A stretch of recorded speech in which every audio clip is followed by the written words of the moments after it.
Okay.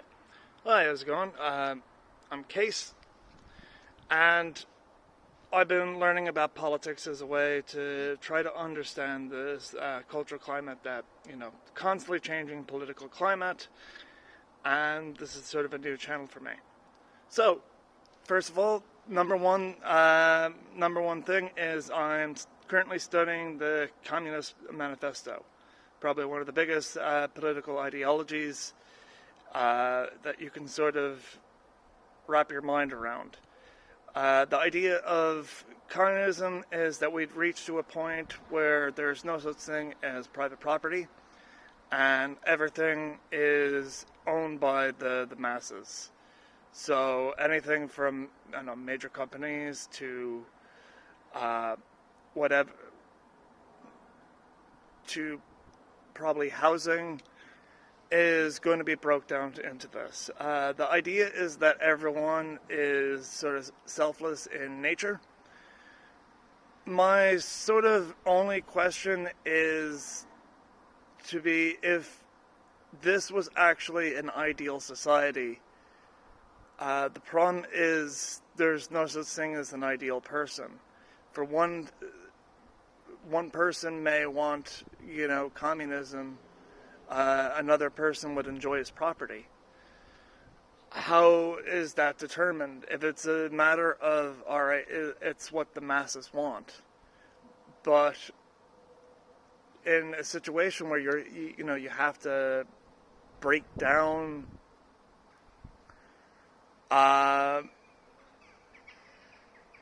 sort of the situation. So say you're an example of you own a house and you're sharing with flatmates. Not everyone is going to want the same piece of pie. Other people demand more resources than another person. There is no such thing as sort of equal amount. It's just as like if you're sharing internet within a household, and one person is streaming Netflix on his computer while playing the PlayStation, and other people are just trying to check their email. It's going to create a drain on the system.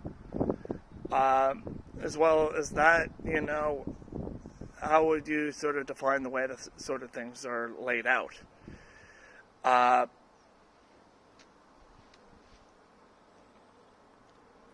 It's an interesting premise. I'm going to continue sort of reading the Communist Manifesto. I did watch a few sort of videos, including Philosophy Tube, Rico Rants, and a few others on how to sort of break down politics in sort of a nutshell. My major concern is,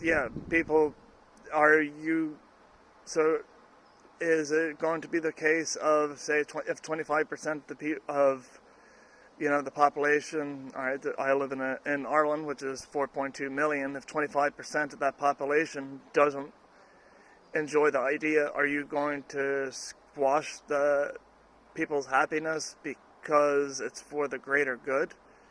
Would you rather be content living content as an overall, or how would you try to strive happiness? It's an interesting concept.